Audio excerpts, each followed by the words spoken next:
Hi guys, my name is Mason, aka Dutch Republic Mapping, and today I introduce to you a new series called WICSO Explained, Episode 1. Today we're going to be explaining the entire War of Absolutes, aka World War IV, and this guy's WICSO, otherwise known as ATIS Pro. I absolutely loved WICSO. I've been watching this guy for years, but once WICSO came about, this guy was awesome. He's absolute peak. But today, we're going to be explaining the entire World War IV, and this episode is going to be explaining pre-World War IV. And this is how the series is going to go. It's going to go split into 3 parts. It's going to explain the middle, at least for the wars.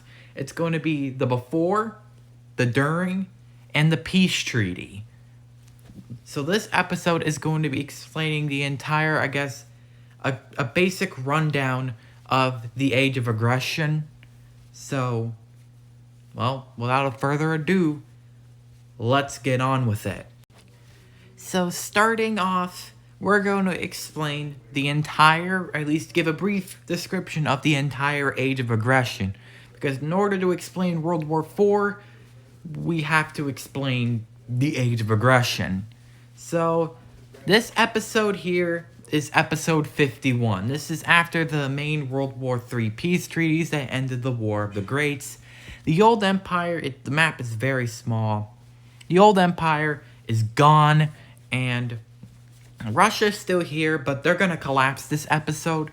So all the great powers have all lost, and China's going to creep back up into its isolation stage. And, yeah. The world is pretty messed up. People are dying of radiation. And the Dutch had expanded back into territories that they once had pre-World War II.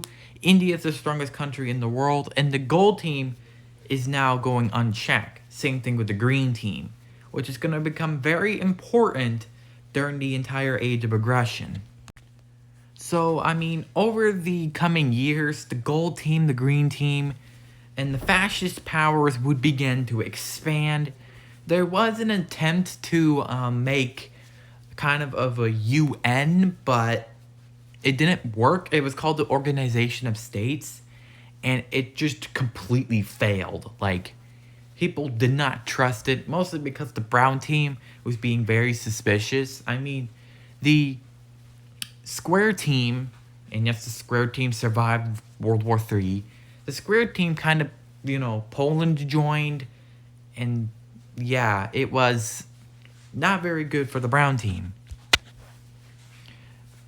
Meanwhile, the regional powers such as the green team and the gold team in the Horn of Africa began to expand, and the Horn of Africa country is like the Germany in the timeline here.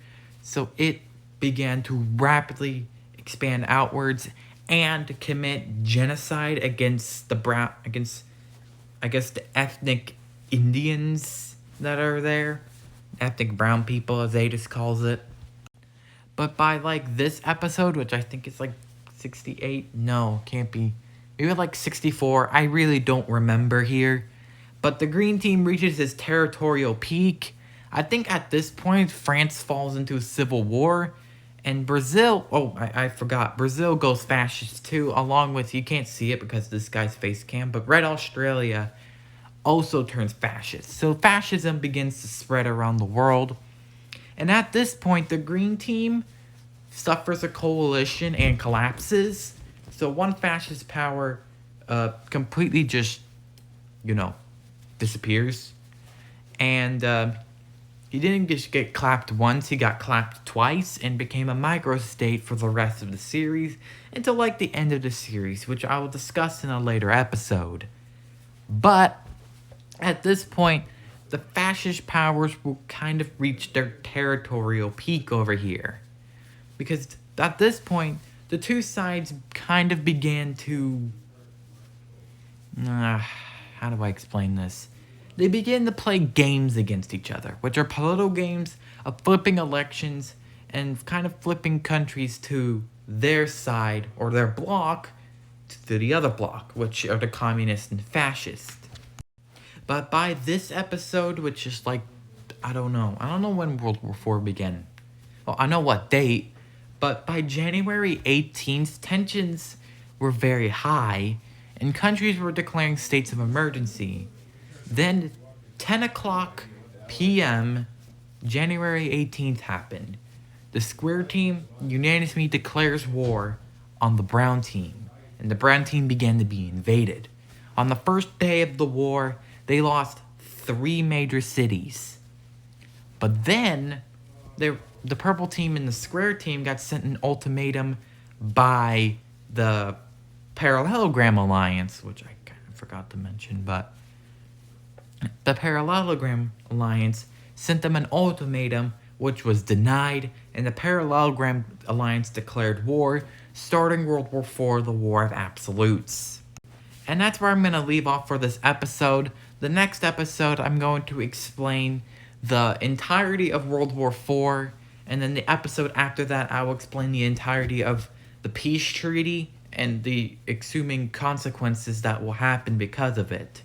Anyways, if you guys like this extremely long video, I mean, holy shit, I hope you guys like, subscribe, and comment on which war I should do next in the WICSO and which series I should cover next.